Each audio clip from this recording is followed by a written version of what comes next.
And family, आप सबका शुक्रिया कि आप लोग यहां पर आए। वैसे मुझे अपनी तारीफ करने की आदत नहीं है, पर आप सब लोग जानते हैं कि मैंने अपने जमाने में कई हिट फिल्में दी हैं और एक सुपरस्टार भी रहा हूं। और आज मुझे गर्व होता है अनाउंस करते हुए कि मैं अपनी पहली film as a producer style मारो स्टाइल से लॉन्च करने जा रहा हूं, जिसका निर्देशन देंगे मेरे काबिल दोस्त संचित जी, और जिसमें स्टाइल से मैं अपने दोनों बेटे अभिषेक और विक्की को इंट्रोड्यूस करने वाला हूं। और मुझे पूरी उम्मीद है कि आप उन दोनों को भी उतना ही प्यार देंगे जितना आपने मुझे दिया है। अब मैं स्टेज पे इनवाइट करना चाहता हूं कल के सुपरस्टार्स विक्की और अभिषेक को।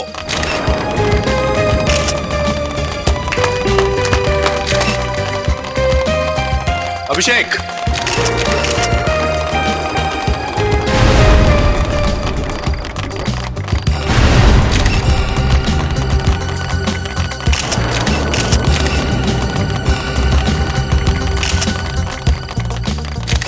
विकी कहाँ है?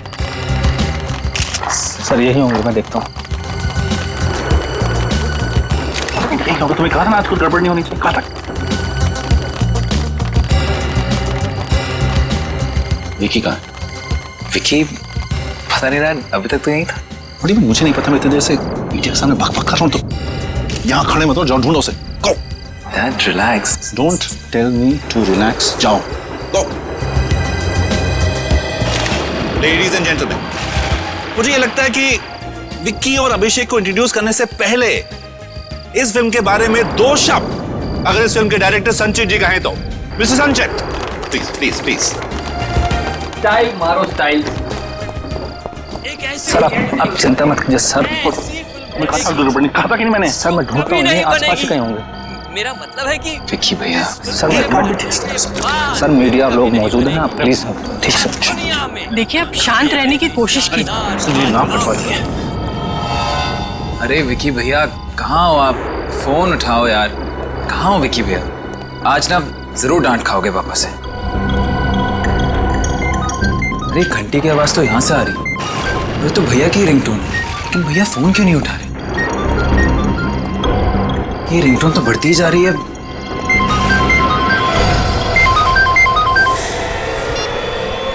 विक्की भैया!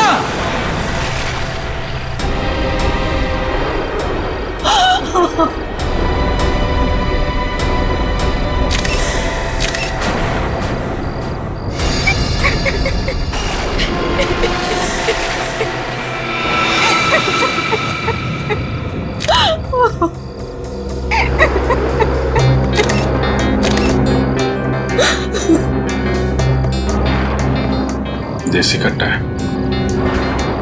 मिस्टर अभिषेक, सबसे पहले लाश आपने देखी? जी हाँ सर। कब और कैसे? मैं विक्की भैया को ढूंढने कॉरिडोर में आ रहा था और उस वक्त कॉरिडोर में आपने किसी और को भी देखा था? जी नहीं सर, जब मैं यहाँ आया तो विक्की भैया का खून हो चुका था। खून? तुम्हें ऐसा क्यों लगता है कि इनका खून किया गया है? हो सकता है इन्होंने आत्महत्या की हो। ये कट्टा इनके हाथ में ही था। नहीं कर सकते सर। सर मैं विक्की भैया को बहुत अच्छे से जानता था, वो आत्महत्या नहीं कर सकते। नहीं, आत्महत्या तो नहीं है ये खून है। अगर आदमी आत्महत्या करेगा तो वो कनपट्टी भी गोली चलाएगा या ज्यादा से ज्यादा इस एरिया में। इसकी छाती पे गोली लगी है यहाँ। ऐसे अपने आप को गोली मारना मुश्किल है। ये खून है। बहुत अच्छे। अरे यार अभिजीत, मेरा काम अगर तुम लोग करने लगोगे तो मुझे तो छुट्टी लेकर के आश्रम जाना पड़ेगा ना। अरे नहीं नहीं डॉक्टर साहब, जो सामने दिख रहा था वही अंदाजा लगाने की कोशिश कर रहा था। अब आप आ गए हैं, आप संभालो। ये खून है या आत्महत्या?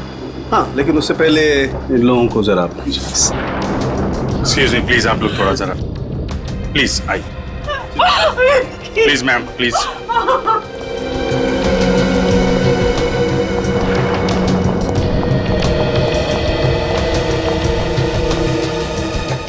मिस्टर मुकुल, विक्की की किसी से कोई दुश्मनी थी क्या? नहीं, उसकी तो किसी से भी दुश्मनी नहीं थी। क्या बात है? कोई परेशानी थी उसको, किसी बात की कोई तकलीफ हो? सब देखो अभिषेक, अगर तुम्हें कुछ मालूम है तो प्लीज छुपाने से कोई फायदा नहीं है। शायद इसकी वजह ड्रग्स हो सकते हैं। ड्रग्स? विकी को ड्रग्स की आदत लग गई थी? जी डैड। हे भगवान, मेरा बेटा और ड्रग्स। तुमने हमें बताया क्यों नहीं? पापा, अभिषेक, अगर तुमको मालूम था तो तुम्हें अपने भाई को रोकना चाहिए था। कम से कम अपने माता पिता को बताना चाहिए था। मैंने विकी भैया को रोका था, मैंने उनसे बात भी की थी। उन्होंने मुझे कहा कि तू टेंशन मत ले, मैं इस आदत का अधीन नहीं हूँ, बस ड्रग्स के नशे का अनुभव करना चाहता हूँ। यूफोरिया। ड्रग्स के नशे का अनुभव? जी सर, और विकी भैया ने मुझसे वादा किया था कि वो कभी जिंदगी में भी ड्रग्स को हाथ नहीं लगाएंगे। सर, सालुम के सर ने अपनी जांच पूरी कर ली है, अंदर बुला रहे हैं आपको। हाँ डॉक्टर साहब, क्या पता चला? हाँ अभिजीत, तुम्हारा अंदाजा एकदम सही था। इस विकी की हत्या की गई है और बाद में इसे आत्महत्या का रूप दे दिया गया है। मतलब खूनी ने पहले इसे गोली मारी, फिर अपना ये देशी कट्टा इसके हाथ में थमा दिया। बिल्कुल। और कुछ पता चला? हाँ, एक बहुत इंपॉर्टेंट बात पता चली, आप बताता हूँ। ये देखो, जहां इसे गोली लगी है उस घाव के आसपास की चमड़ी जरा भी नहीं जली है। सर इसका मतलब? इसका मतलब ये है कि जब आदमी खुद को गोली मारता है तो बहुत नजदीक से गोली मारता है, इसलिए उसकी चमड़ी जल जाती है गोली की गर्मी की वजह से। मतलब गोली दूर से चली है? बिल्कुल। कितनी दूर से चली होगी डॉक्टर साहब? अभिजीत, मेरे ख्याल से गोली लगभग 10 फीट की दूरी से चली होगी और गोली एकदम सीधी चली है सामने से। 10 फीट से? मतलब खूनी यहीं कहीं छुप के इसका इंतजार कर रहा होगा और जैसे ही विक्की आया गोली मार दी। मुझे इसके हाउस में मिलो अभी। किससे बात कर रहा है? अभिषेक, अभिषेक तुम क्या कह रहे थे फोन पे? मेरी तो कुछ भी समझ में नहीं आया। क्या सच में विकी का खून? हाँ, विकी भैया का खून हो गया। नहीं, ऐसा नहीं हो सकता। विकी का... बस करो यार ये ड्रामा करना। मैंने तुम्हें उसी कॉरिडोर से निकलते हुए देखा था जिसमें विकी भैया की लाश मिली है। तुमने देखा था? हाँ देखा था। बोलो, तुमने किया ना विकी भैया का खून? तुमने किया ना विकी भैया का खून? तुम पागल हो गए अभिषेक। मैं क्यों मारने लगी विकी को? हम दोनों तो एक दूसरे से बहुत प्यार करते थे। Excuse me, तुम विकी भैया से प्यार करती थी, विकी भैया नहीं। वो तो... क्या ये सच कह रहा है? आप लोग कौन हैं? आप लोग यहाँ... मिस्टर अभिषेक, आप ही बता दीजिए हम लोग कौन हैं? ये लोग सीआईडी से। सीआईडी? सर ये झूठ बोल रहा है, ये मुझे फंसाना चाहता है। अभिषेक तुम्हें क्यों फंसाना चाहता है? क्योंकि ये मुझसे प्यार करता है और मैं सिर्फ विकी से। नहीं सर, अच्छा, तो ये चक्कर है, लव ट्रायंगल। लेकिन ये बात सच है कि आप कॉरिडोर में विक्की से मिली थी? ये सच। क्यों, किस लिए? पिछले 5 सालों से मेरा और विकी का अफेयर चल रहा था, पर कुछ दिन पहले मुझे पता चला कि उसका किसी दूसरी लड़की से भी अफेयर चल रहा है। सर उसने मेरा फोन उठाना बंद कर दिया था, मुझसे मिलना बंद कर दिया था। मुझे लगा कि ये अच्छा मौका है उससे मिलने का और उसे मारने का, देसी कट्टे से। नहीं नहीं सर, मैं विकी को क्यों मारूंगी? मैं तो उसे पागलों की तरह प्यार करती थी, पर वो किसी दूसरी लड़की से। वो दूसरी लड़की कौन है आप जानती हैं? मुझे उसका नाम तो नहीं पता, पर हाँ इंडस्ट्री के कुछ लोगों ने विकी को पिक्चर बने तो ऐसी के सेट पे आते जाते देखा था। तो आपको शक है कि वो लड़की उस फिल्म से जुड़ी हुई है? जी, लेकिन आप मेरी बात का यकीन कीजिए सर, मैंने विकी को नहीं मारा है। जब मैं कॉरिडोर से निकली तो विकी जिंदा था सर। और क्या? सर जब मैं कॉरिडोर से बाहर निकल रही थी तो मैंने एक आदमी को अंदर आते हुए देखा था। कौन था वो आदमी? सर मैं उसे नहीं जानती, पर अजीब सा लग रहा था, गुंडे जैसा दिख रहा था। गुंडे जैसा? आपको उसका हुलिया तो अच्छी तरीके से याद है ना? हाँ सर। निखिल, उस आदमी का स्केच बनवा लो।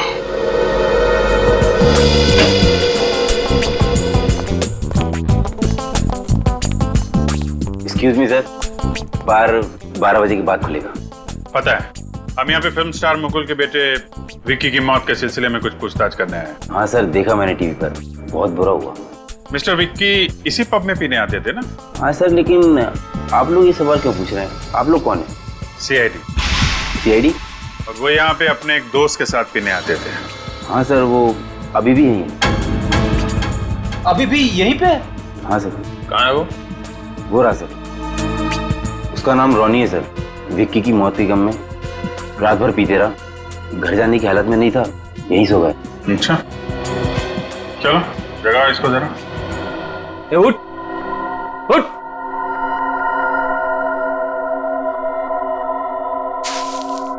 उठ जा, उठ।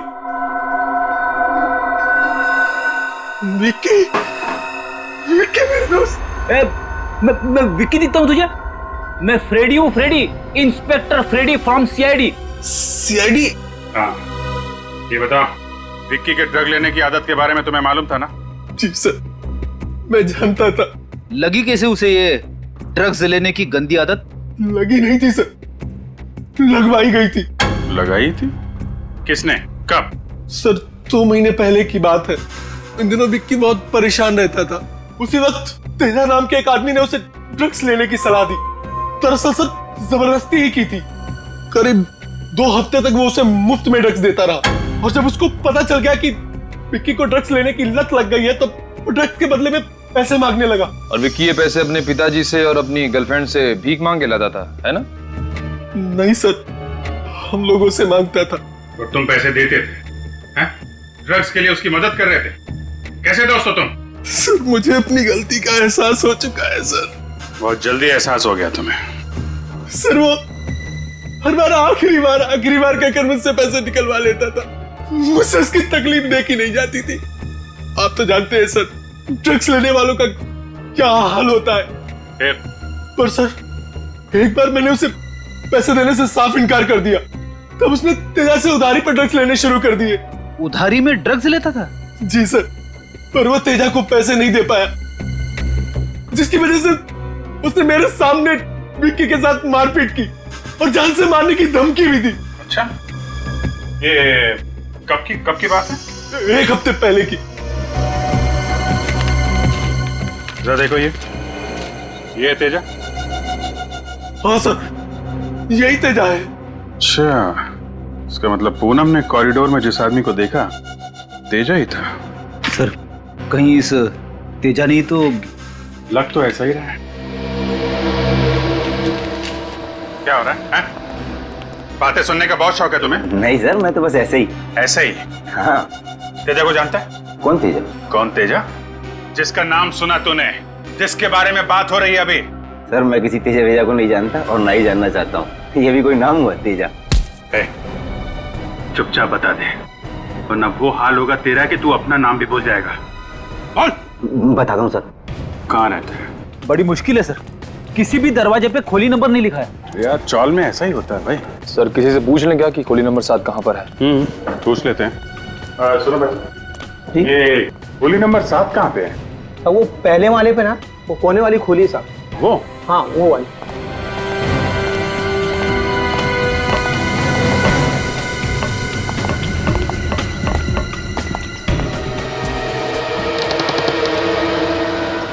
तो खोला है।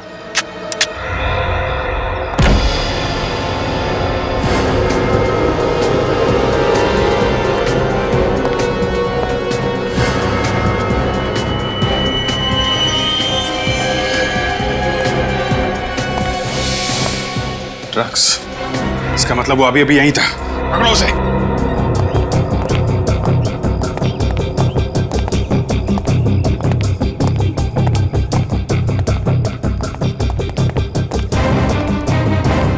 चारों तरफ देखो। हाँ?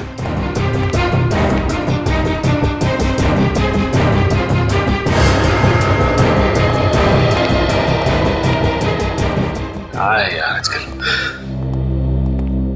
खबर सुनी, वो सनसनीखेज खबर? अरे भाई, अपनी फिल्म इंडस्ट्री में तो रोज का है, कभी किसका लफड़ा, कभी किसका झगड़ा, रोज नई खबर। हाँ वो तो है, लेकिन मैं खून की खबर की बात कर रहा हूँ। खून की खबर। किसका खून? अरे विकी का खून। ये विक्की कौन है भाई? अरे विकी कौन है? वो अपना सुपरस्टार मुकुल, उसका बड़ा बेटा यार विकी। अरे विक्की, अरे बहुत बुरा हुआ बेचारे के साथ। हाँ यार, बुरा तो बहुत हुआ यार। अच्छा एक बात बता मेरे को, वैसे वो एक्टर कैसा था विकी? देख भाई, बोलना तो चाहिए नहीं, लेकिन ये जरूरी नहीं है कि बाप सुपरस्टार हो तो बेटा भी सुपरस्टार बन जाए, समझे ना? मैंने तो यहाँ तक सुना है कि यहाँ पिक्चर बने तो ऐसी के सेट पे एक अभिनेत्री है जो विकी के काफी करीब आने की कोशिश कर रही थी, सिर्फ इसलिए कि स्टाइल मारो स्टाइल से मैं उसको हीरोइन साइन कर ले, वो बस। क्या बकवास कर रहे हो तुम दोनों? हाँ, सेट पर काम करने के लिए आते हो या लोगों का नाम खराब करने के लिए? इस तरीके की फालतू बकवास ना बंद करो।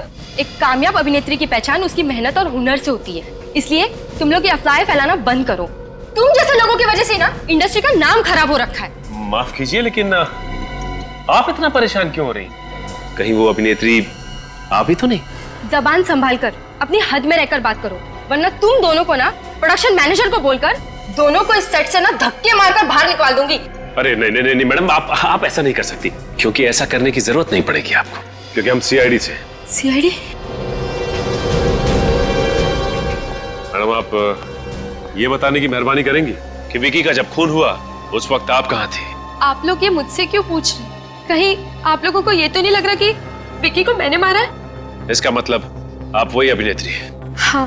देखिए, हम सिर्फ तहकीकात कर रहे हैं। देखिए, मैं विकी को क्यों मारूंगी? मुझे विकी से जो चाहिए। मतलब ये सच है कि तुमने विक्की से दोस्ती इसलिए की ताकि वो अपनी पहली फिल्म स्टाइल मारो स्टाइल से में तुम्हें अपनी हीरोइन बना ले? हाँ। मतलब विकी का खून होने से पहले तक आप दोनों में दोस्ती थी? जी हाँ, वैसे तो मैं विक्की से अपने सारे रिश्ते तोड़ देना चाहती थी, मगर विक्की कुछ दिनों से बहुत अजीब तरीके से बर्ताव कर रहा था। अजीब तरह से बर्ताव कर रहा था? मतलब? उसका किसी भी चीज में मन नहीं लग रहा था। ट्रेनिंग के दौरान भी उसका संचित सर के साथ झगड़ा हो गया और संचित सर ने फिल्म डायरेक्ट करने से मना कर दिया। फिर क्या हुआ?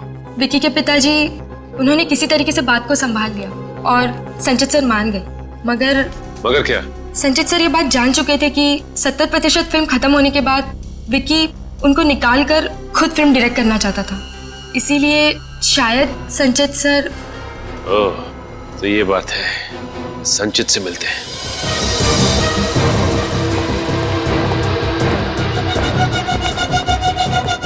तेजा। हाँ बोल। विक्की को जानते हो? कौन विक्की? कौन विक्की? उसका खून कर दिया और पूछ रहा है कौन विक्की? छोड़ मुझे, नहीं तो यही काट दूंगा तुझे। मुझे गाड़ेगा? छोड़ दो मुझे।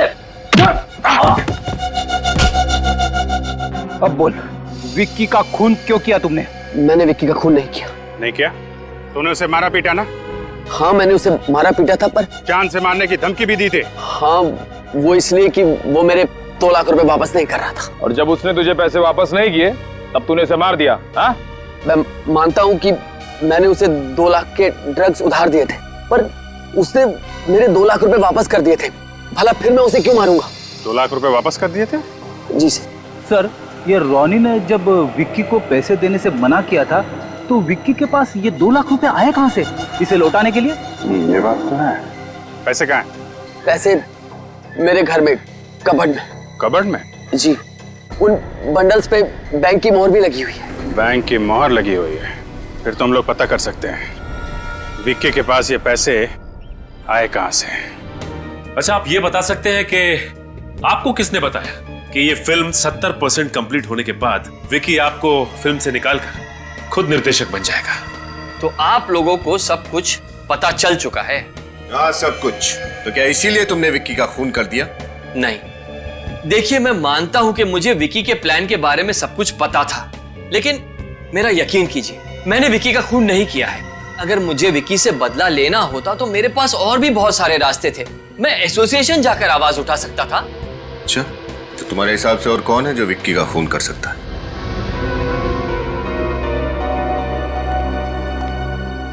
छोटा मुंह और बड़ी बात। वैसे विक्की और अभिषेक के बीच कुछ भी ठीक नहीं चल रहा था।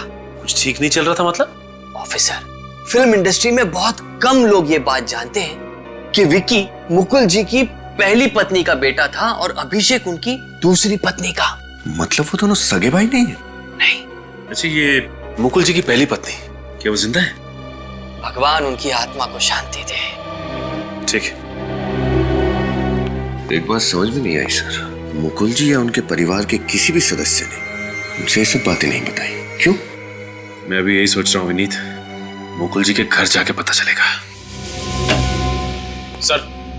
हाँ निखिल, क्या पता चला इस लेना बैंक से? सर बैंक से पता चला कि विक्की ने जिस अकाउंट से पैसे निकाले थे वो अकाउंट पूनम का ही था। अकाउंट पूनम का था? हाँ सर।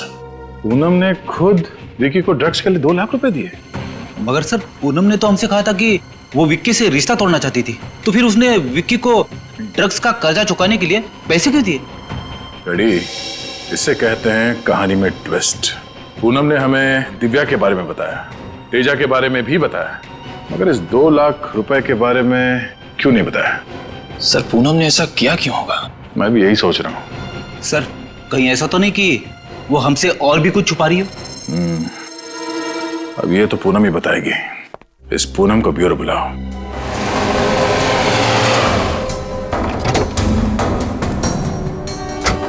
चलो देखते हैं।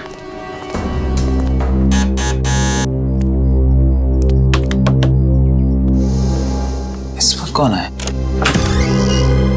आप लोग? मुकुल जी घर में है क्या?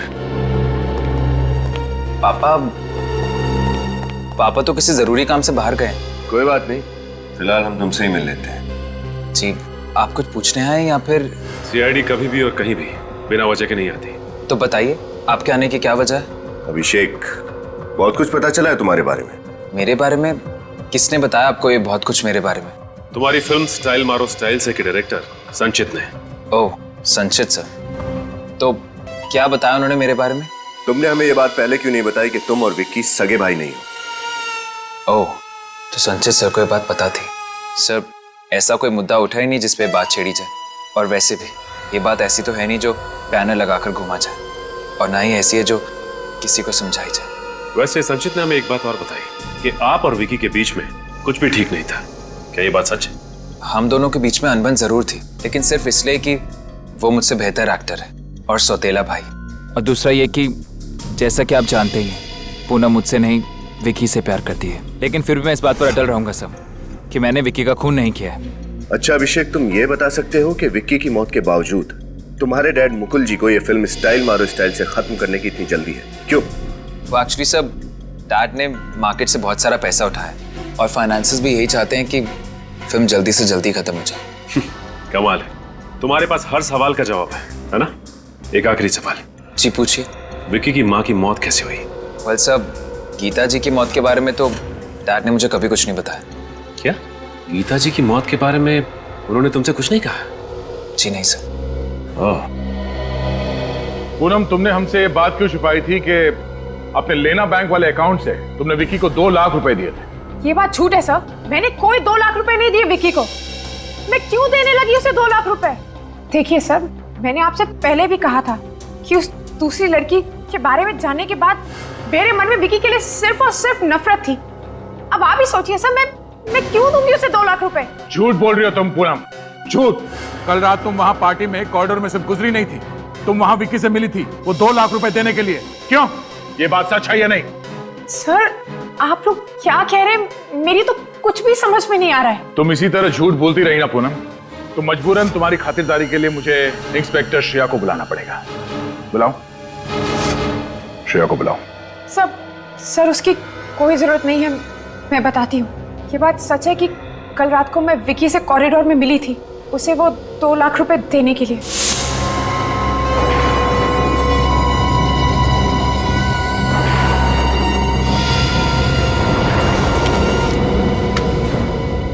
ये लो 2 लाख रुपए। इस तरह कब तक मुझे ब्लैकमेल करते रहोगे विक्की? जब तक तुम मुझे पैसे देती रहो तब तक। तुम इतना बदल गए हो, विश्वास नहीं होता है मुझे। कौन मैं? हाँ तुम। पहले तो मेरे साथ प्यार का झूठा नाटक किया और फिर मेरे होते हुए उस दूसरी लड़की के साथ अफेयर किया तुमने। तुमने क्या किया? जो प्राइवेट फोटोज मेरे पास पड़े हैं। इनफ विक्की, वो फोटोग्राफ्स तब के हैं जब मैं तुम्हें जानती भी नहीं थी, और कब तक उन फोटोग्राफ्स को लेकर इस तरह मुझे ब्लैकमेल करते रहोगे तुम? कब तक?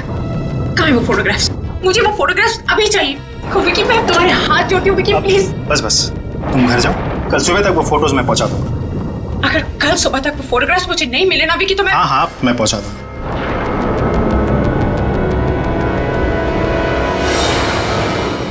मुझे समझ में नहीं आ रहा है कि मैं विक्की की मौत पे हंसूं या रोऊं। अच्छा, तुमने विक्की को इससे पहले भी पैसे दिए थे या ये पहली बार था? पहले वो मुझसे छोटी मोटी रकम लेता रहता था, पर इतनी बड़ी रकम मैंने उसे पहली बार दी थी। और हाँ सर, कुछ दिन पहले उसका फोन भी आया था मुझे। फोन किया था? जी सर, उसने मुझसे कहा कि उसकी गाड़ी खराब हो गई है और वो चाहता था कि मैं उसे वहां जाकर पिकअप करूं और उसे मलाड के किसी घर में छोड़ दूं। वो ये क्यों चाहता था कि तुम उसे पिक करके वहां घर पे छोड़? वो रिक्शा से भी जा सकता था। एग्जैक्टली सर, यही बात मैंने भी विकी से पूछी थी, लेकिन उसने मुझसे कहा कि उसे सिर्फ मुझ पर भरोसा है और वो चाहता है कि मैं उसे वहां छोड़कर आऊं। ये भी कोई बात हुई पूनम जी? जरूर इस बात के पीछे कोई और बात है। हाँ फ्रेडी, इस बात के पीछे जो भी राज है वो हमें इस मलाड वाले घर से ही पता चलेगा। सर, ये अभिषेक इसी बात पर टिका हुआ है कि उसने विकी का खून नहीं किया और उसके पिता मुकुल जी ने अपनी पहली पत्नी गीता की मौत के बारे में उसे कुछ भी नहीं बताया। जो भी पता चलेगा इस घर से पता चलेगा। बस सर, यही है वो घर।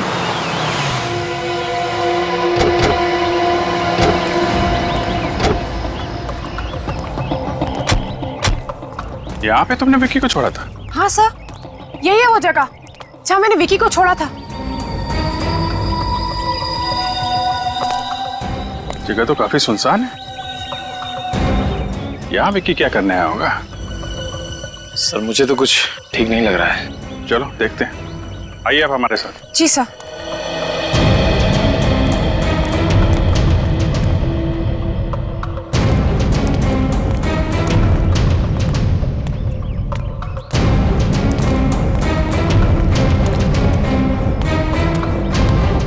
तो यहाँ पे शोक सभा चल रही है।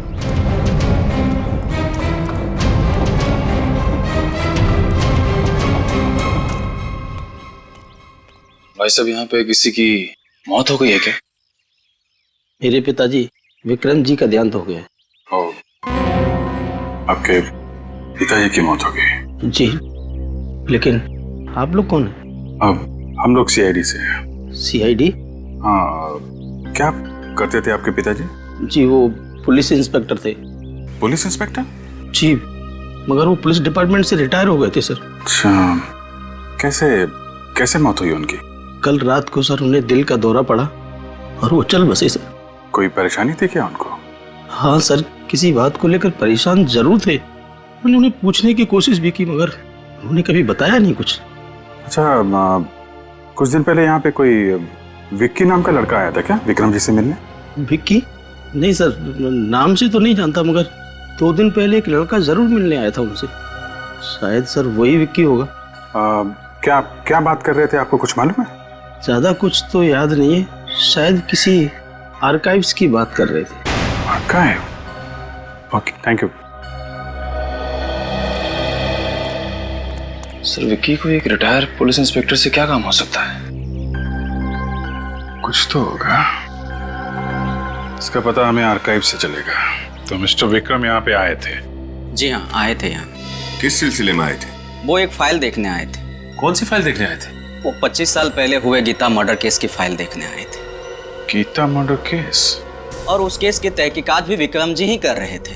एक बात बताइए, विक्रम जी जब यहाँ पे आए थे तो अकेले आए थे या उनके साथ में कोई और भी? वो अकेले नहीं आए थे, उनके साथ 2 नौजवान लड़के भी थे साथ में। जरा ये फोटो देखिए। क्या ये लड़के थे? हाँ सर, उनमें से ये लड़का था। और ये वाला? नहीं सर, ये नहीं था। ये नहीं था? जी नहीं सर। तो फिर विक्रम जी के साथ वो दूसरा लड़का कौन था? चलिए सर, कम से कम फाइल तो मिल गई। हाँ, और इस फाइल में लिखा है कि 23 दिसंबर 1987 की रात को गीता जी का खून एक चोर ने किया जो उनके घर में घुस आया था।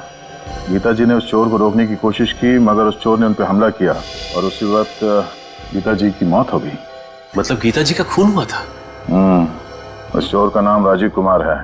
उस पर मुकदमा चला पर गवाह या सबूत ना मिलने की वजह से कोर्ट ने उसे छोड़ दिया और अंत तक इस गीता जी के खून में किसी को भी सजा नहीं हुई। और इसमें यह भी लिखा है कि जिस बंदूक से गीता जी का खून हुआ वो देसी कट्टा था जो आज तक नहीं मिला।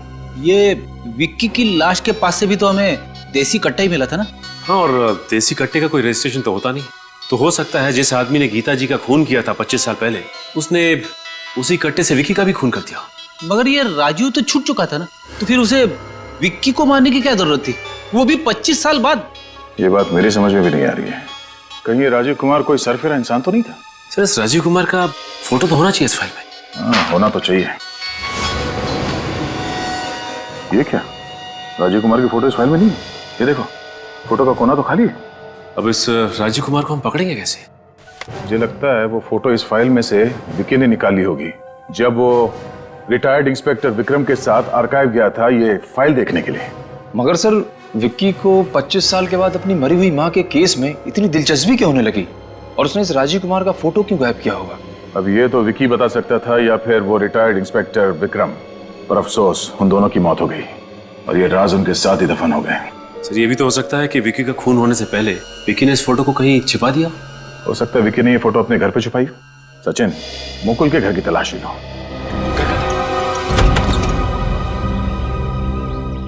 आप? जी हाँ हाँ मुकुल जी, अच्छा हुआ कि आपसे फिर से मुलाकात हो गई।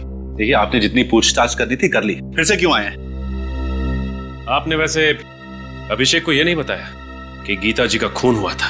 व्हाट? गीता जी का खून हुआ था?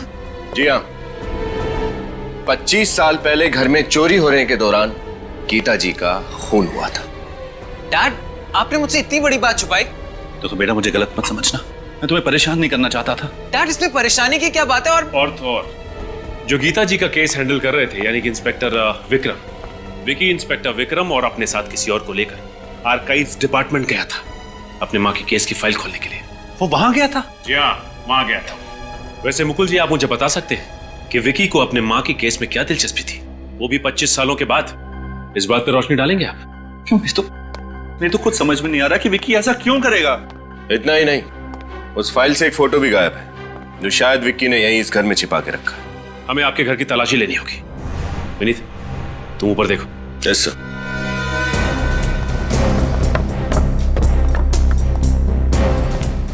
ये सब क्या हो रहा है? नहीं, विक्की वहां गया ही क्यों था? मुझे भी कुछ समझ में नहीं आ रहा है।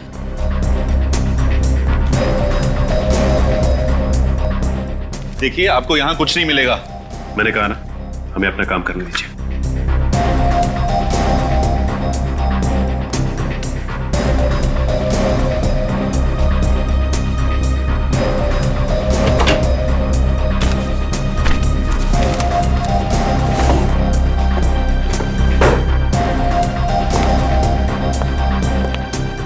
देखिए, कुछ नहीं मिलेगा यहां पर। मैंने आपसे कहा ना, प्लीज।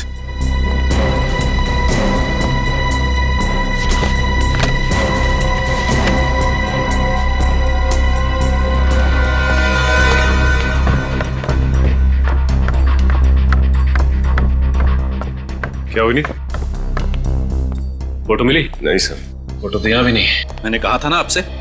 फिर कहीं विक्की ने फोटो कहीं और तो नहीं छिपा रखी? सब शायद वो फोटो विकी ने रोनी को दियो। रोनी कौन? ये विकी का दोस्त ना? Right sir. तब तो तुम्हारे पास उसका नंबर भी होगा। जी सर। सर नंबर लगाओ सर। सर।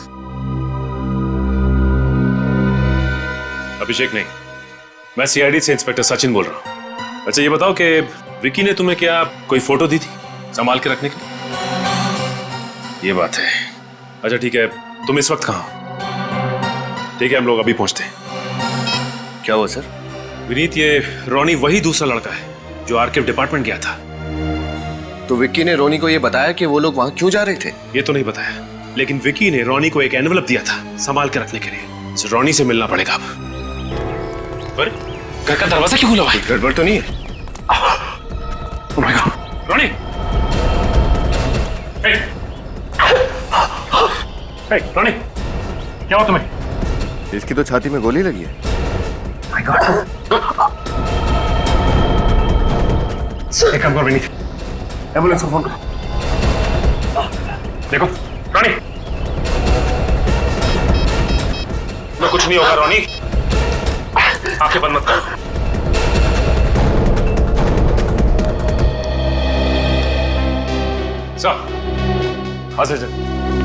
इस रोनी से कुछ पता चला? नहीं सर, रोनी के यहाँ पहुंचने से पहले किसी ने रोनी को... क्या? रोनी भी मारा गया? नहीं सर, अब रोनी पे किसी ने गोली तो चलाई थी, लेकिन हम लोग सही वक्त पे पहुंच गए और उसे हॉस्पिटल पहुंचा दिया। बच तो जाएगा ना? हाँ सर, विनीत हॉस्पिटल में ही। डॉक्टर का कहना है कि गोली दिल के काफी पास लगी। अगर दिल पे गोली लग जाती तो क्या उसने बताया कि उस पर गोली किसने चलाई? नहीं फ्रेडी, वो इस हाल में नहीं है कि कुछ बता सके। अच्छा, उसके बाद से ये राजीव कुमार की फोटो मिली? सर वो फोटो विकी ने संभाल के रखने के लिए दी थी उसे लिफाफे में, लेकिन मुझे लगता है कि जिसने रॉनी पे गोली चलाई वो आदमी वो लिफाफा साथ लेके चला गया। अब क्या करें सर? इस राजू का पता कैसे लगा? बहुत जल्द पता चल जाएगा फ्रेडी। गीता मर्डर केस की फाइल हमने हाईकोर्ट से मंगवाई है। सर आने के सर, मैं हाईकोर्ट से गीता मर्डर केस फाइल की कॉपी लाया। इसी का तो इंतजार था। देखे तो ये राजीव कुमार दिखता कैसे है। ये राजीव कुमार है? वाह,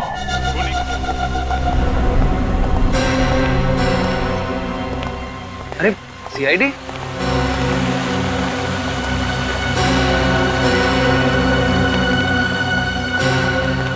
ये लोग यहाँ क्यों आए?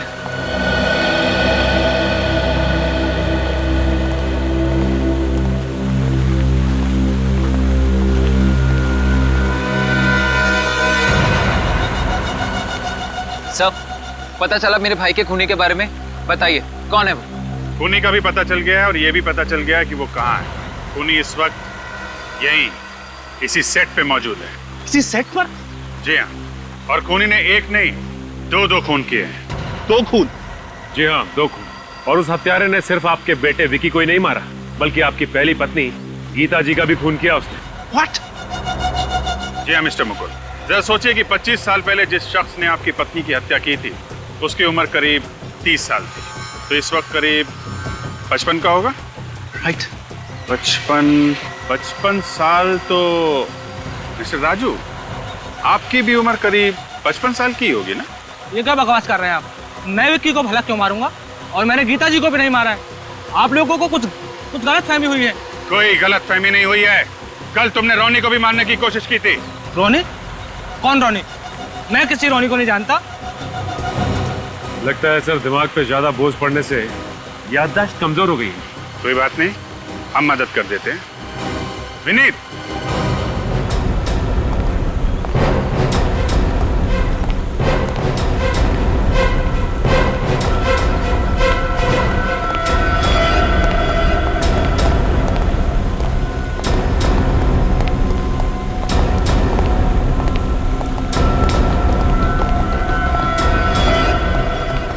क्यों मिस्टर राजू, नहीं पहचाना आपने?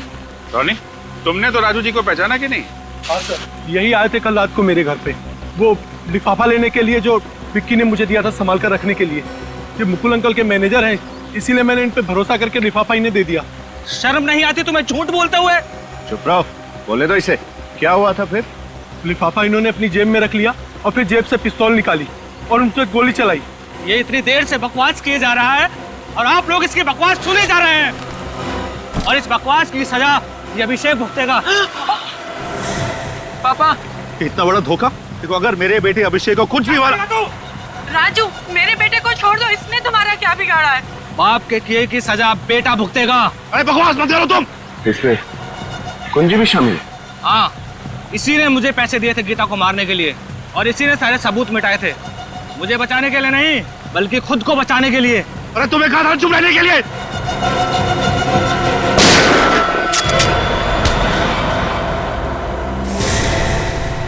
मिस्टर मुकुल, आपका खेल खत्म हो गया। बोलो। मैंने गीता से सिर्फ पैसों के लिए शादी की थी। विकी के पैदा होने के बाद हमारे झगड़े बढ़ गए। गीता ने मुझे तलाक देने की धमकी भी दी।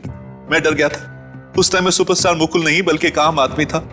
मैं नहीं चाहता था कि वापस सड़कों की खाक जानूं, इसलिए पैसों की लालच में आके मैंने इसे गीता को मारने के लिए पैसे दिए और एक गैर कानूनी तमंचा भी दिया, ताकि पुलिस रिकॉर्ड्स में उस हथियार का कोई रिकॉर्ड ना मिले। और फिर प्लान के मुताबिक एक रात जब घर पे कोई नहीं था, उसने अपना काम कर दिया। लेकिन इतने साल बाद तुमने इस राजीव को नौकरी पे क्यों रखा? जब मैं बड़ा फिल्म स्टार बना तो उसने मुझे ब्लैकमेल करना शुरू कर दिया। आए दिन पैसे मांगने लगा। मैं डर गया था, अगर ये अपना मुंह खोल देता तो मेरा बना बनाया खेल खत्म हो जाता। इसलिए मैंने इसे अपने यहाँ बड़ी पगार पर मैनेजर की नौकरी दी और इसका नाम बदलकर राजू का नया नाम दिया। और विकी, वो तो तुम्हारा अपना खून था ना? विकी को मारने की तो मैं सोच भी नहीं सकता था। मुझे तो पता भी नहीं चला कि कब से विक्की ने अपने माँ के कातिल को ढूंढना शुरू किया। कब उसे राजू पे शक हुआ और फिर ये सब। इसका मतलब राजू, विक्की का खून तुमने किया है? हाँ? मैं तुझे छोड़ूंगा नहीं। क्यों मारा तुमने विक्की को? इसकी याददाश्त कमजोर है। तुम मेरे बारे में बात कर रहे हो? तुम्हारे बारे में ही बात कर रहा हूँ। 2 महीना पहले गीता के खून के बारे में तुमसे बातें करते हुए विक्की ने मुझे सुन लिया था, इसीलिए मुझे उसे। राजीव कुमार उर्फ राजू, तुम्हें गीता जी और विक्की के खून करने के जुर्म में, और मुकुल तुम्हें गीता जी के खून की साजिश रचने के जुर्म में शायद फांसी होगी। गोपी, गोपी, गोपी!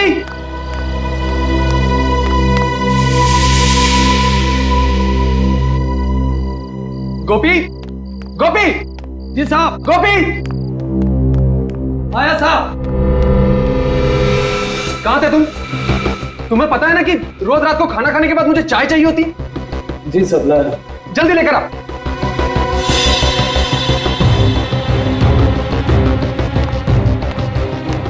कभी कभी तुम्हें क्या हो जाता है दीपक? तुम्हें पता है ना कि गुस्सा करते हुए तुम बिल्कुल अच्छे नहीं लगते।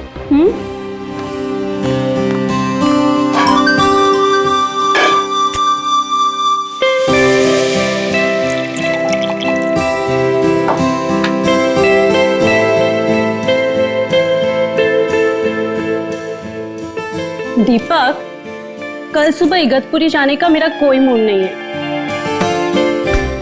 माँ डार्लिंग, मूड तो हम लोग बनाने जा रहे हैं ना, तो मूड तो वहां जाकर बन ही जाएगा। क्या बात है, बड़े रोमांटिक हो रहे हो। अरे यही तो उम्र है रोमांटिक होने की। गोपी, गोपी! जी मैम साहब। गोपी, चाय के साथ थोड़ी सी बिस्किट भी ले आना। जी मैम साहब।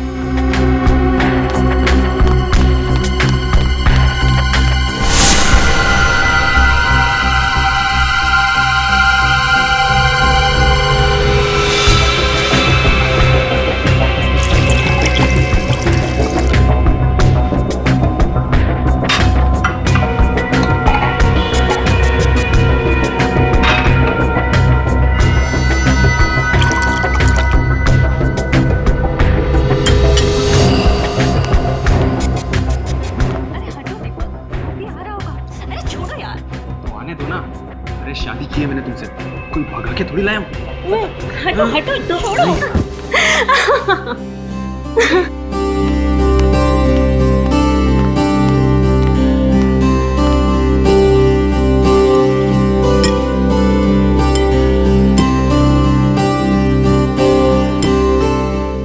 गोपी, तुम्हारी इलायची वाली चाय का तो कोई जवाब ही नहीं, और तुम्हारी जैसी चाय ना दुनिया में कोई नहीं बना सकता।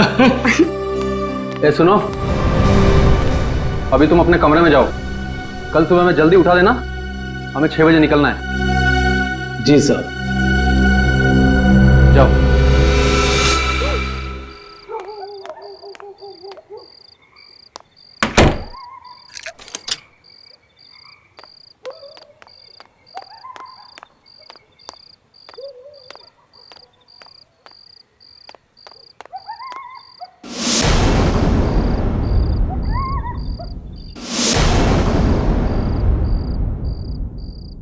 दीपक! हेमा! दीपक! दीपक! दीपक रेडी? नहीं साहब, अभी तक तो वो लोग सो रहे हैं। क्या? हमें 6 बजे बुला के खुद सो रहे हैं? दीपक! दीपक! क्या हुआ? कुछ जलने की बू आ रही है ना? मुझे भी आ रही है। तब आओ देखते। दीपक!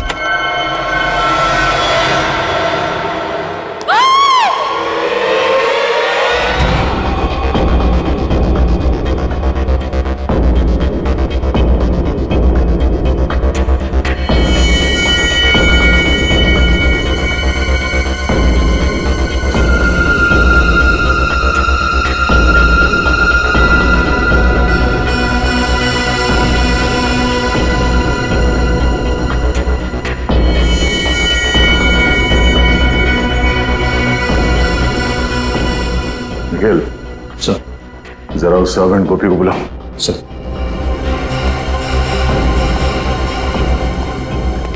गोपी, इधर आओ।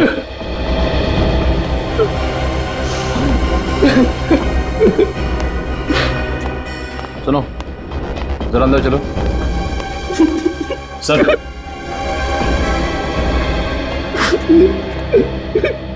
गोपी, कल रात जब यहाँ पे आग लगी तब तुम कहाँ थे? सर, अपने कमरे में सो रहा था। तुम सो रहे थे? तुम्हारे साहब और मेम साहब यहाँ पे चीख रहे थे, चिल्ला रहे थे और तुम खर्राटे मार रहे थे। ऐसी कौन सी नींद है तुम्हारी जो इनके चीखने पे या आग के धुएं से नहीं खुली? अरे नहीं सर, हमारा कमरा वहाँ नीचे है ना, वहाँ धुआं नहीं पहुंचा, इसलिए। मगर चीखे तो पहुंची होंगी ना? कान में रुई डाल के सो रहे थे क्या? अरे नहीं सर, चीखे नहीं सुनाई थी। नहीं भाग के ना अपने साहब को बचाता ना, वो तो थोड़ी सी पी ली।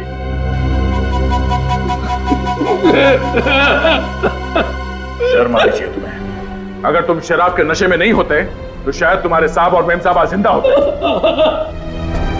अच्छा, कल रात यहाँ पे और कौन कौन था? नहीं, कोई और नहीं था, हम सिर्फ 3 लोग थे यहाँ पे। आखिरी बार कब मिले तुम अपने साहब और मेम साहब को? रात के 10:30 बजे साहब और मेम साहब को चाय पीने की आदत थी ना, सोने से पहले चाय पीते थे। मैं चाय देने आया था, तभी देखा। उस वक्त उन दोनों में क्या बातें हो रही?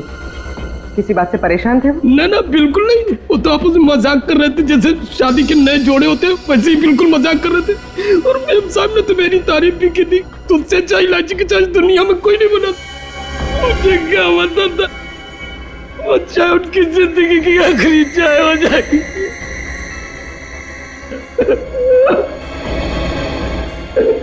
कमाल है, इस कमरे में आग लगी पर पलंग और गद्दे के अलावा यहाँ पे और कुछ नहीं जला। पर सर, जब दीपक और रीमा आग में जल रहे थे वो चुपचाप सोते रहे, वो चीखे क्यों नहीं, चिल्लाए क्यों नहीं, यहाँ से भागे क्यों नहीं? पर कहीं ऐसा तो नहीं कि पहले दोनों को मार के बेड पे सुला दिया और बाद में आग लगा दी? अब ये तो डॉक्टर सालों के ही बताएंगे कि मार के सुलाया है या सुला के मारा है।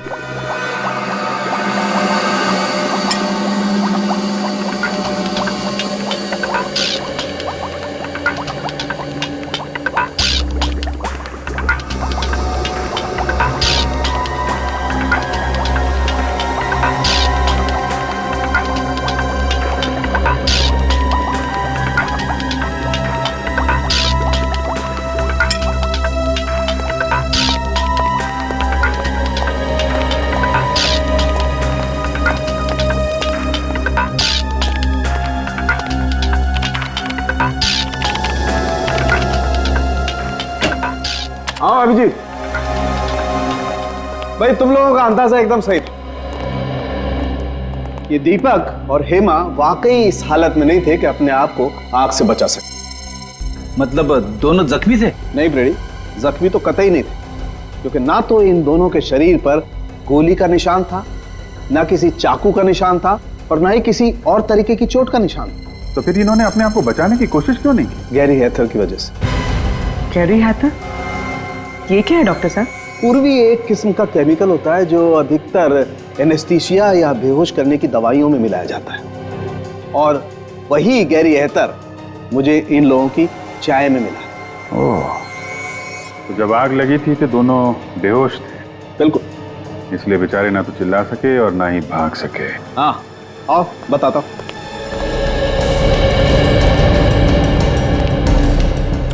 ये देखो, टेबल लैंप के इस वायर को शॉर्ट किया गया। अब जैसे ही ये टेबल लैंप जला होगा, ये वायर धीरे धीरे गर्म होना शुरू हुआ होगा, और इतना गर्म हो गया होगा कि इसमें स्पार्क हुआ होगा, और उस स्पार्क की वजह से आग लग गई होगी। ओह, तो आग इससे लगी? ये तो तुम लोग पता करो। आग कैसे भी लगी हो डॉक्टर साहब, लेकिन ये तो पक्का है कि दोनों का खून हुआ है। एक मर्डर है। खूनी को मालूम था कि दोनों रात में सोने से पहले चाय पीते, इसलिए चाय में उसने बेहोशी की दवा मिला दी और दोनों को बेहोश कर दिया। कुछ देर के बाद शॉर्ट सर्किट हुआ और आग लग गई। सर, घर का नौकर गोपी कह रहा था कि रात को 10:30 बजे चाय देने के बाद वो अपने कमरे में सोने चला गया था। रात को मेन गेट उसी ने बंद किया और फिर सुबह उसी ने खोला। सर, तो कहीं ये सब गोपी ने तो नहीं किया? हो सकता है। मुझे लग रहा है कि ये काम अकेले गोपी के बस का नहीं है, कोई और भी है जो इसके साथ मिला हुआ है। पहले एक काम करते हैं, दीपक और हेमा इनकी पूरी डिटेल्स निकालते हैं। जी हाँ, वो सारी डिटेल्स मुझे जल्दी से जल्दी चाहिए। Thank you sir. ये रही दीपक की जन्म कुंडली। Very good. पिछले 6 महीनों में उस पर 2 बार हमला हो चुका है, पर किस्मत से वो दोनों बार बच निकला। और दोनों बार जब इस पे हमला हुआ तो ये मीटिंग के लिए अकेला जा रहा था। सर, अगर ये कोई बिजनेस से रिलेटेड दुश्मनी होती फिर तो उसे दीपक के पार्टनर मनीष को भी अपना निशाना बनाना चाहिए, सिर्फ दीपक ही क्यों? वही तो हैरानी की बात है सर। ये दीपक और मनीष हमेशा साथ साथ जाते थे मीटिंग करने के लिए, पर जिन 2 दिनों में दीपक पे हमला हुआ, 7 मार्च और 14 मई को, तब मनीष उसके साथ नहीं था। मनीष कैसे साथ होता?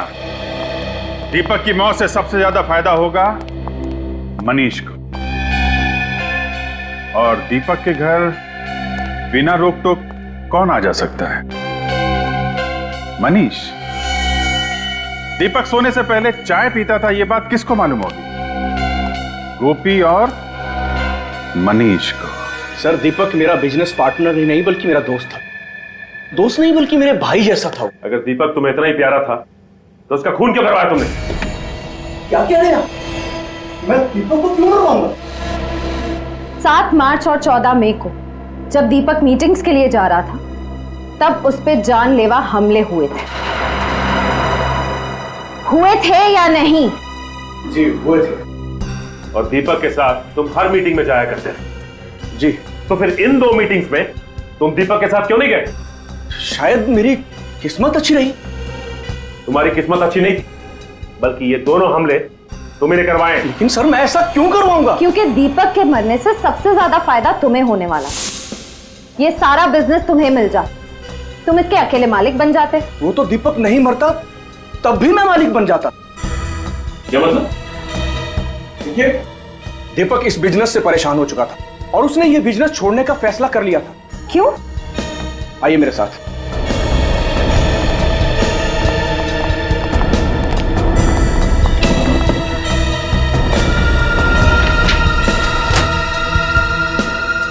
दीपक बिजनेस इनकी वजह से छोड़ रहा था।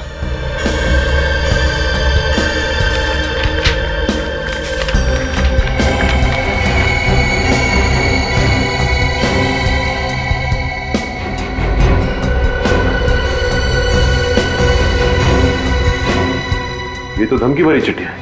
ये चिट्ठियां कौन भेजता था? पता नहीं सर, है कोई गुंडा जो हर महीने हमसे 5 लाख रुपए मांगता था और कहता था अगर पैसे नहीं दोगे तो 5 लाख टुकड़े कर दूंगा। तुमने पुलिस में रिपोर्ट नहीं लिखवाई? नहीं सर, दीपक इन चीजों की परवाह नहीं करता था और वो इस दादागिरी के सख्त खिलाफ था, और मुझे भी वो पैसे देने से मना करता था। ये चिट्ठियां आती कैसे थी? कभी गाड़ी के कांच पर लगी हुई मिलती थी तो कभी ऑफिस के दरवाजे के नीचे मिलती थी। अरे साहब, आप लोग ये क्या कह रहे हैं? साहब की चाय में बेहोशी की दवा क्यों मिलाऊंगा आखिर मैं? ताकि दीपक और हेमा सोते रहे, कमरे में लगी आग से वो खुद को बचा ना पाए। इतनी घिनौनी हरकत तुम सपने में भी नहीं कर सकते।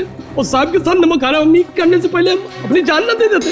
समझ क्या रखे आप लोग? देख, ये सब बातें किताबों में अच्छी लगती हैं, और सच तो ये है थोड़े से पैसे के चक्कर में तेरा ईमान टकमका गया।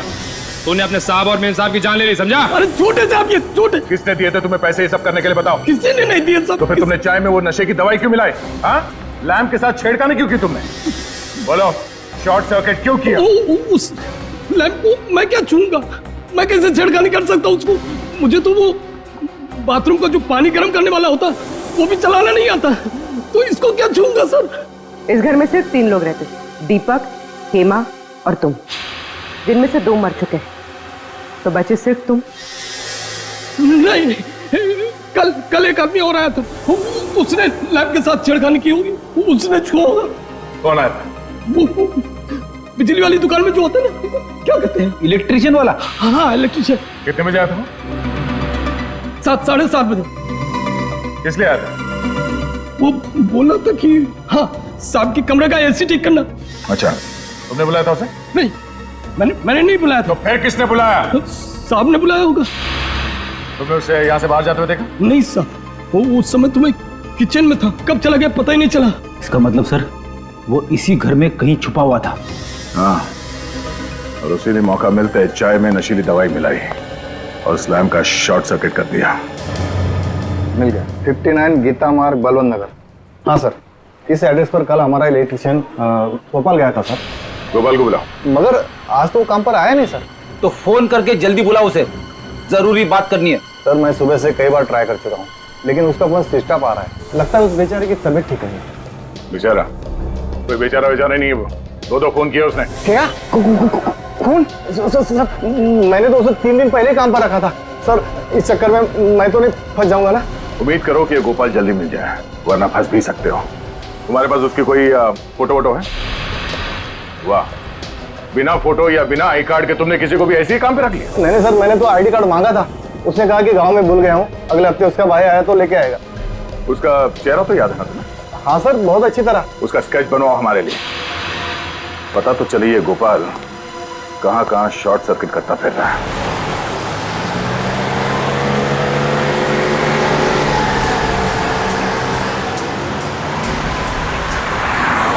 सर उस इलेक्ट्रिशियन ने बहुत लंबी चौड़ी प्लानिंग की दीपक और हेमा को मारने। सर ना सिर्फ उसने उनके लैम्प के तार के साथ छेड़खानी की, बल्कि उनके चाय में बेहोशी की दवा भी मिला दी। मुझे तो लगता है कि एसी ठीक करने के बाद भी वो घर से गया ही नहीं होगा, वहीं पे कहीं छुप के बैठा होगा, इंतजार कर रहा होगा कि कब वो दोनों वापस आएंगे और कब वो उनकी चाय में वो बेहोशी की दवा मिलाएगा। पर यह बात तो सिर्फ दीपक का नौकर गोपी ही जानता था कि उन दोनों को रात में चाय पीने की आदत है। सर मुझे तो लगता है ये गोपी भी इस जुर्म में शामिल है, क्योंकि सर बिना किसी अंदर वाले की मदद के ये गुनाह कर पाना थोड़ा मुश्किल लगता है सर। गुनाह किसी अंदर वाले ने किया है या किसी बाहर वाले की मदद से किया गया है, ये तो स्केच की पहचान होने के बाद ही पता चलेगा। हाँ श्रेया, अच्छा उस इलेक्ट्रिशियन का स्केच है हमारे क्रिमिनल रिकॉर्ड में? क्या नाम है उसका? ओके ठीक। हाँ बोलो। अच्छा ठीक। सर वो इलेक्ट्रिशियन गोपाल एक तनुज नाम का पुराना मंझा हुआ अपराधी। तनुज? और वो धमकी भरे खत, उसका कुछ पता चला? हाँ सर, उन पे लगे हुए इंग्लिश के निशान बताते कि वो रंगा नाम के मुजरिम थे। सर इस रंगा का भी पुराना रिकॉर्ड है, बिल्डर्स बिजनेसमैन वगैरह को धमका के पैसे लेते। तब ये तनुज रंगा के लिए काम कर रहा है। और सर रंगा ने शायद उन दोनों को इसीलिए मरवा दिया क्योंकि दीपक ने उसे पैसे देने से इनकार कर दिया। लेकिन सर हम इस रंगा तक पहुंचेंगे कैसे, क्योंकि हमारे पास इसका कुछ अता पता भी नहीं है। निखिल, चूहे को बिल से बाहर निकालने का सबसे अच्छा तरीका क्या है जानते हो? क्या है सर? चूहे के बिल के बाहर रोटी का टुकड़ा फेंको और आराम से बैठ के तमाशा देखो। इस रंगा नाम के चूहे को बाहर निकालने के लिए रोटी खिलाएगा मनीष, दीपक का पार्टनर मनीष।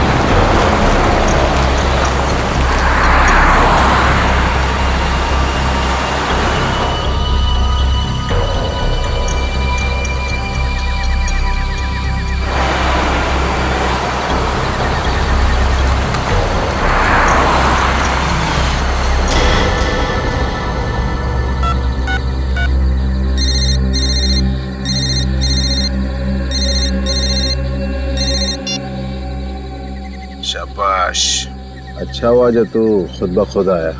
तेरे सिर पे रंगा का हाथ है, अब तेरा कोई बाल भी बाका नहीं कर सकता। पूरे पैसे लाया ना? हाँ पूरे हैं, चाहे तो गिन लीजिए। हमें अपने क्लाइंट पर पूरा भरोसा होता है, तू कम पैसे देने की गलती कभी नहीं करेगा। अच्छा एक काम कर, बाहर निकल, ब्रीफ केस सड़क पे छोड़ और जा। ठीक है।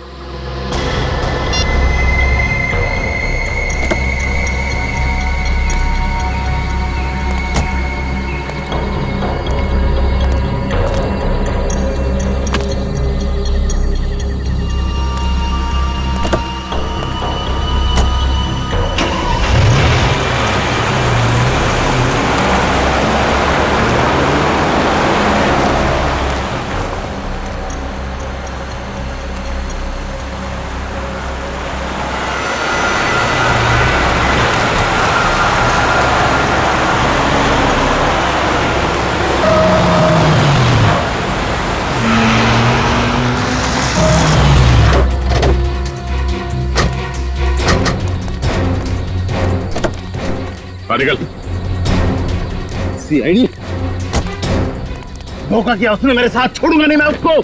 सीआईडी के सामने धमकी देता है। विनीत, गाड़ी में से बैग निकालो। जाने दो मुझे, रंगा नाम है मेरा, रंगा। मेरा नाम से ही पत्ते थर थर कांपते हैं। और मेरा नाम दया है। मेरा नाम सुन के मुजरिम सूखे पत्ते बन जाते हैं। साहब मुझे माफ कर दो साहब। साहब अब शेर है, मैं चूहा हूँ साहब। मेरा आपका मुकाबला है साहब। दीपक को क्यों मारा? दीपक को मैंने नहीं मारा साहब। मैं दीपक को क्यों मारूंगा साहब? क्योंकि उसने तुम्हें पैसे देने से इनकार कर दिया था। उसके मरने के बाद भी मुझे पैसा कहाँ मिला साहब?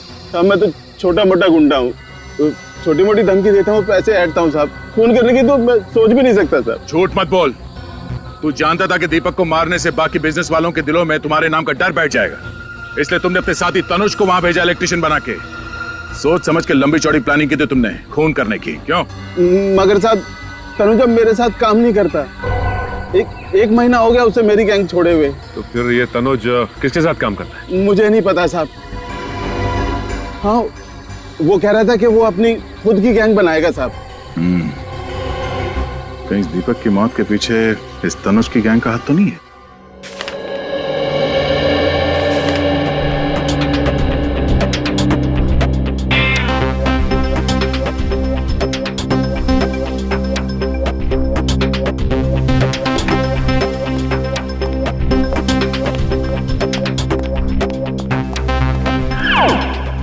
सर, आपने कभी कबड्डी खेली है? कबड्डी? कबड्डी? हाँ, कॉलेज के दिनों में तो बहुतों को चित किया हमने। पर ये सवाल पूछ क्यों रहे हो? कुछ मैच वैच होने वाला है क्या? अरे नहीं सर, दरअसल बात यह है कि तनुज को लेकर मेरे दिमाग में कुछ सवाल आपस में कबड्डी कबड्डी खेल रहे हैं, और जब तक उन सवालों के जवाब मुझे मिल नहीं जाते तब तक मेरी सांस अटकी रहेगी। अच्छा, चलो बताओ, कौन से सवाल है जो तुम्हारे पेट में उछल कूद रहे हैं? पहला सवाल तो ये कि अगर तनुज रंगा की गैंग में है ही नहीं तो फिर उसने ये जुर्म क्यों किया?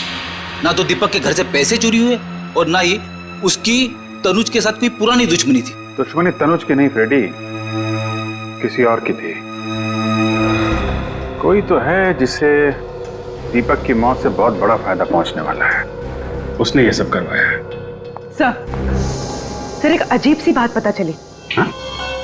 क्या बात है? सब परसों हाईवे नंबर 47 पे एक एक्सीडेंट हुआ था किसी नरेश का। उसमें भी हस्बैंड और वाइफ दोनों जलकर मर गए थे। अच्छा, उनका इस केस से कुछ लेना देना है? हाँ सर, 4 बातें एक जैसी इन दोनों केसेस में। पहली, नरेश की भी दीपक की तरह नई नई शादी हुई थी। दूसरी, नरेश और उसकी वाइफ दोनों ने खुद को आग से बचाने की कोशिश नहीं की। और तीसरी बात सर, उन दोनों की बॉडी में से भी वही कैरी हैथर नाम का केमिकल पाया गया जो इंसान को बेहोश कर देता है। और चौथी बात? चौथी और सबसे अहम बात सर, नरेश भी दीपक की तरह अमीर सक्सेसफुल बिल्डर था। बिल्डर? हाँ। है कौन ये सिर्फ बिल्डर लोगों को ही निशाना बना रहा है? इस नरेश और उसकी बीवी की बॉडीज कहाँ हैं? सर, उन दोनों की बॉडीज पुलिस मॉर्ग रूम में है। एक काम करो, बॉडीज को फोरेंसिक लैब भिजवा दो। सर, नरेश कुमार, इनके घर वालों से भी मिलना पड़ेगा। हमारी तो कुछ भी समझ में नहीं आ रहा है साहब कि खूनी कौन होगा। मेरे बेटे की तो किसी से दुश्मनी भी नहीं थी साहब, किसी से दुश्मनी नहीं। और आपकी बहू प्रीति की? वो बेचारी तो यहाँ ज्यादा किसी को जानती तक नहीं थी, कनाडा में ही पली बड़ी थी। तो क्या उसने शादी के बाद यही रहने का मन बना लिया था? नहीं, बल्कि नरेश ने अपना बिजनेस छोड़ के प्रीति के साथ कनाडा जाके सेटल होने का प्लान बनाया था। यानी नरेश भी अपना बिजनेस छोड़ना चाहता था, बिल्कुल दीपक की तरह। अच्छा, ये नरेश अपना बिजनेस क्यों छोड़ना चाह रहा था? कुछ मालूम है आप लोगों को? वो हमसे बिजनेस की बातें शेयर नहीं किया करता था। तो क्या पिछले कुछ दिनों में वो परेशान था या उसे किसी तरह की धमकियां मिल रही थी? धमकियों का तो पता नहीं, लेकिन कुलभूषण की वजह से वो बहुत परेशान था। कुलभूषण की वजह से? ये कुलभूषण कौन है? वो एजेंट जो मेरे बेटे को कनाडा जाने के लिए वीजा का इंतजाम कर रहा था साहब।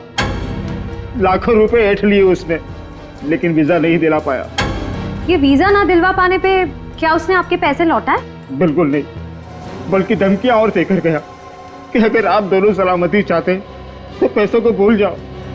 तो आप लोगों को पुलिस की मदद लेनी चाहिए थी ना? लेना तो चाहता था, पर डरता था कि कहीं बहू फंस न जाए। लेकिन आपकी बहू कैसे फंस सकती?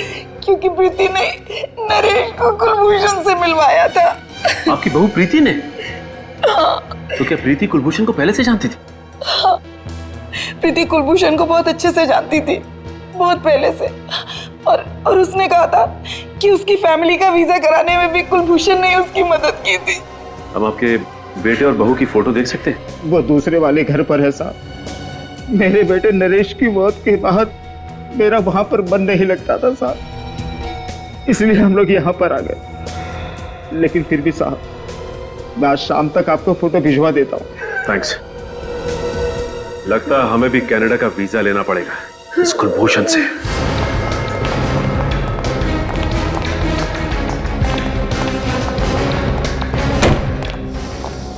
संभाल के भाई। भाई साहब, यहाँ का मालिक कौन है?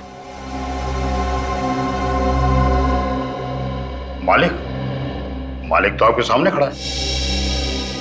तो आप हैं कुलभूषण?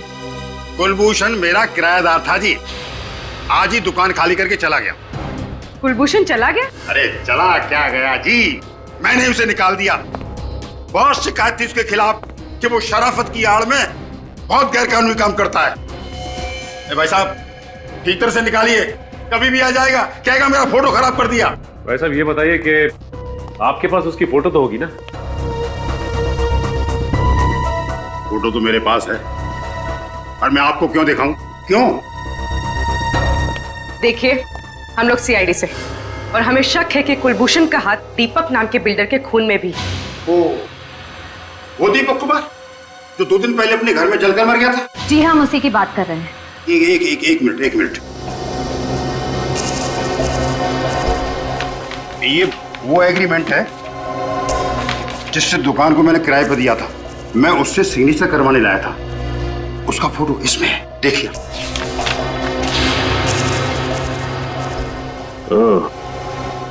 ये है कुलभूषण। सर, लगता है ये दीपक भी इस कुलभूषण के चंगुल में फंस गया था, विदेश जाने के लालच में। अब दीपक के परिवार वाले ही बताएंगे इस कुलभूषण का इतिहास।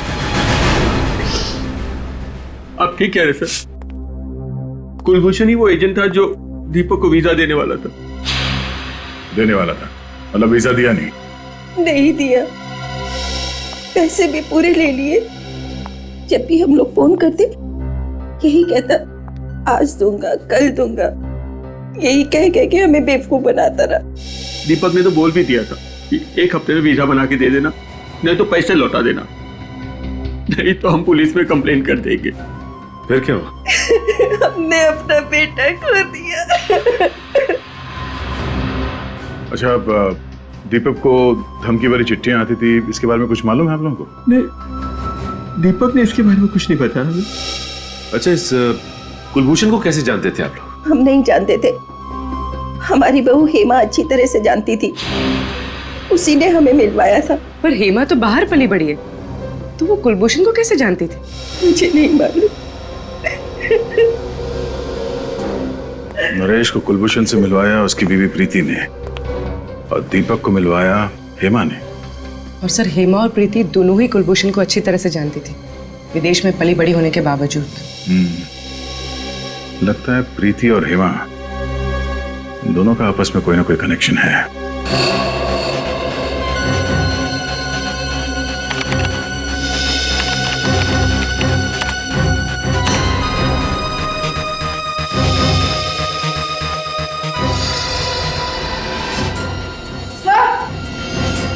हाँ बोलो। सर, ये कुलभूषण नहीं है, इसका असली नाम रणदीप है। रणदीप? ओह, ये तो पुराना पापी है। इतने सारे केसेस है इसके ऊपर 420 के। हाँ सर, ज्यादातर घपले इसने लोगों को विदेश ले जाने का झांसा देकर किए हैं। अमेरिका, इंग्लैंड, कनाडा, ऑस्ट्रेलिया का परमानेंट वीजा दिलवाने का झूठा वादा करके ये लोगों से लाखों रुपए ऐंठता था। और इसके आखिरी दो शिकार थे दीपक और नरेश। मगर सर, इस रणदीप ने तो कई सारे लोगों को चुना लगाया होगा, तो फिर इसने दीपक और नरेश की जान क्यों ली? शायद उन दोनों को रणदीप की असलियत के बारे में पता चल गया होगा, इसलिए रणदीप ने तनुज की मदद से दोनों को रास्ते से हटा दिया। सर इसमें यह भी लिखा है कि ये रणदीप शादियां भी करवाता था, अमीर परिवारों के लड़कों के लिए एनआरआई बहुएं भी लाता था। अच्छा, एनआरआई शादियां? ये इस रणदीप की एक और तरकीब होगी लोगों को फंसाने की। सर, लगता है ये रणदीप उन्हीं लोगों को अपने जाल में फंसाता होगा जिन्हें या तो विदेश जाने का चस्का है या फिर विदेश में रहने वाले भारतीय लोगों से शादी करने का। मगर हेमा इस रणदीप की इतनी तारीफ क्यों कर रही थी? दीपक के माता पिता ने बताया था ना कि कुलभूषण हेमा को काफी सालों से जानता था। पर सर, दीपक के माता पिता तो ये भी कह रहे थे कि हेमा ऑस्ट्रेलिया में पली बड़ी है, फिर इसका इंडिया में रहने वाले 420 रणदीप से पाला कैसे पड़ गया? और नरेश के माता पिता भी कह रहे थे कि उनकी बहू प्रीति काफी सालों से कुलभूषण को जानती थी। सर, इस रणदीप ने पहले हेमा और प्रीति को अपने जाल में फंसाया और फिर उनके जरिए दीपक और नरेश को अपना शिकार बनाया।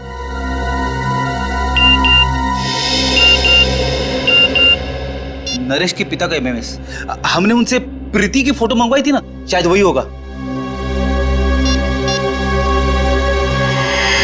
हाँ सर, ये प्रीति है। सर ये तो हेमा है। ये इसका मतलब हेमा और प्रीति दोनों एक ही हैं। ये क्या चक्कर है?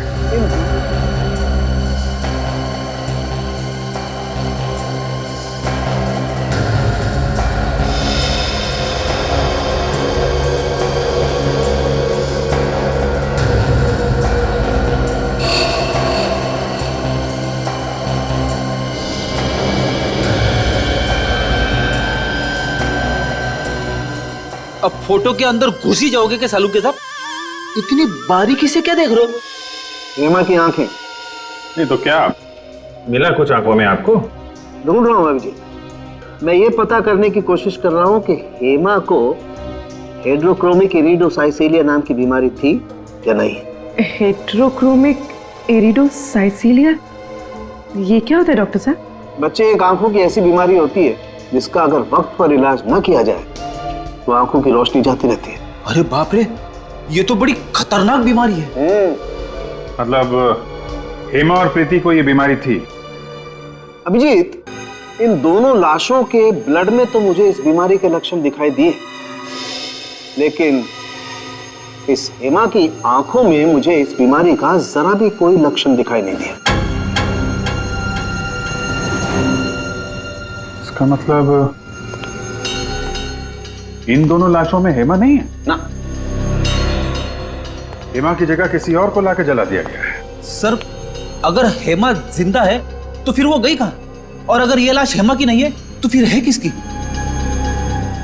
सभी अस्पतालों से उन मरीजों की लिस्ट निकालो जिन्हें ये आंख वाली बीमारी थी, फिर देखते हैं उनमें से कौन कौन गायब है। पर आप लोगों को इस हेट्रोक्रोमिक इरिडोसाइसिलिया के मरीजों की लिस्ट चाहिए क्यों? केस सॉल्व करने के लिए। हम लोग सीआईडी से। ओह, एक मिनट। बहुत रेयर बीमारी है ये सर, बहुत कम लोगों को होती है। ये है उन मरीजों के नाम। तो कम से कम 50 नाम है। श्रेया, काम करो, मिसिंग पर्सन्स ब्यूरो की लिस्ट निकालो और देखो इन मरीजों में कोई है क्या।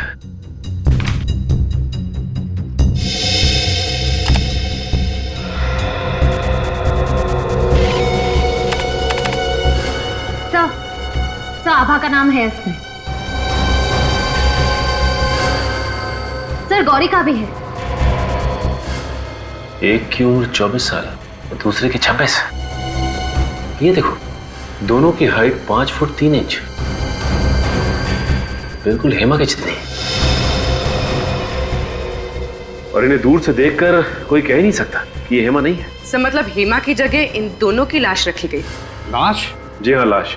हमें शक है कि आभा और गौरी, इन दोनों का खून हो गया है। ये तो बहुत बुरा हुआ सर।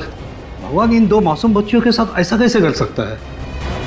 ये दोनों तो अपना इलाज कराने के लिए विदेश भी जाने वाली थी। विदेश जाने वाले थे? अब बात समझ में आई।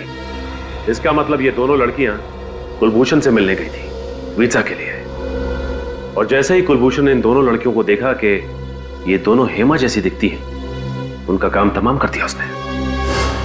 श्रेय, काम कर, जरा देखो इस लिस्ट में किसी का प्रोफाइल मैच करता है। सर,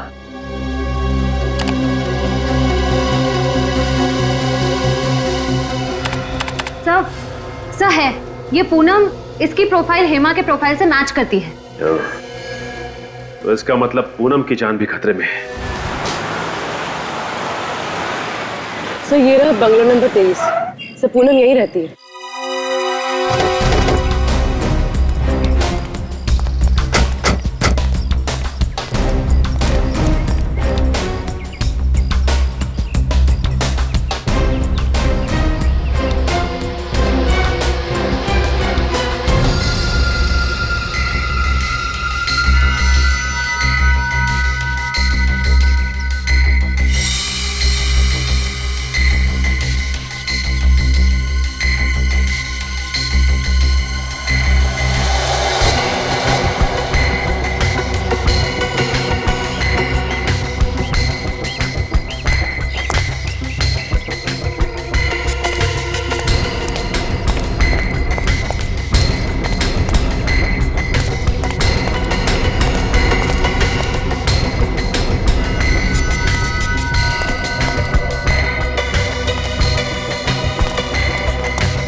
मुझे नहीं जाना, प्लीज मुझे छोड़ दो, मुझे नहीं जाना कहीं। छोड़ दो। तो रणदीप और तनुज है। ये तो पूनम को जबरदस्ती लेके जा रहे हैं। लगता है एक और अमीर आदमी को मारने का प्लान है। चल अंदर बैठ। जल्दी गाड़ी चला, इससे पहले को आ जाओ यहाँ पे। चल। आ जाएंगे नहीं, आ गए।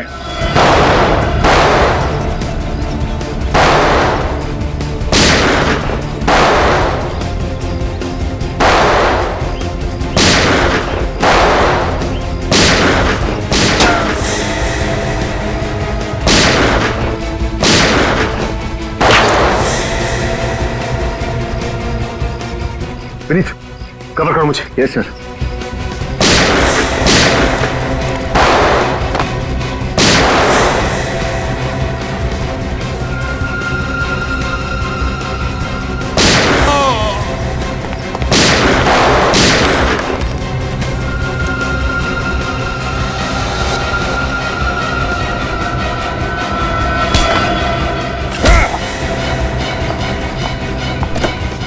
तुम ठीक तो हो ना? हाँ मैं।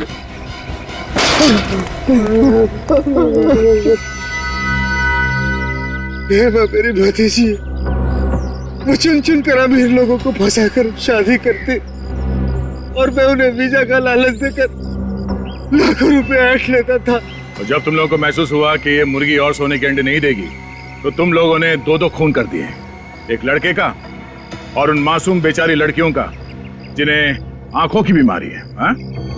ये सब रणदीप का प्लान था। मैं तो सिर्फ सुपारी लेकर खून करता हूँ। तुम्हारा अगला शिकार कौन है? और किसका करने वाला है? गौरव कौन? मशहूर बिजनेसमैन गौरव विक्रांत। वो इस वक्त हेमा से शादी कर रहा है। कहाँ है ये शादी? ये शादी कहाँ है?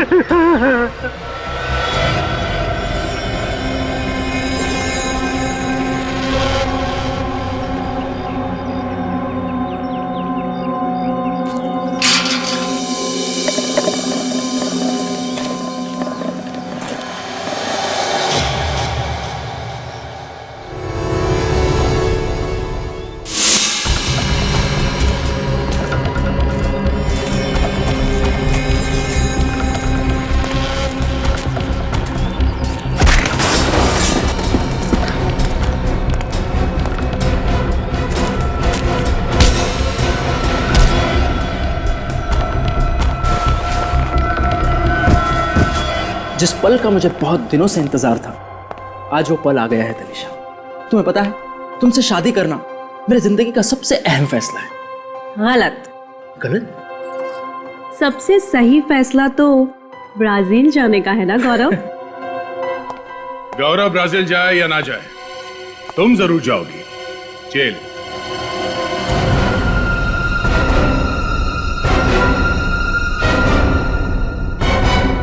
जेल?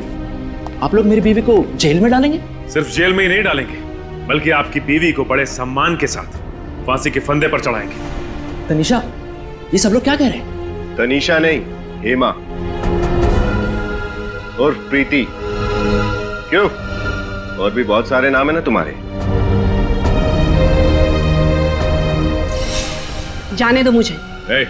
वरना अगले 5 सेकंड में इस कबूतर का भेजा फर्श पे पड़ा होगा। तनिषा, ये क्या कर रही हो तुम? तुम मुझ पर गन डाल रही हो? अपने पति को जान से मारोगी तुम? सॉरी गौरव, वैसे भी तुम्हारी जीवन रेखा कम थी, लेकिन अब सीआईडी के आने से और कम हो गई है। 1 2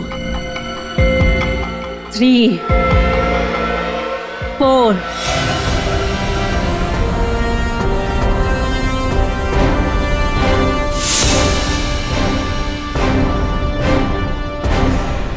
जाने दो मुझे। जाने दूं?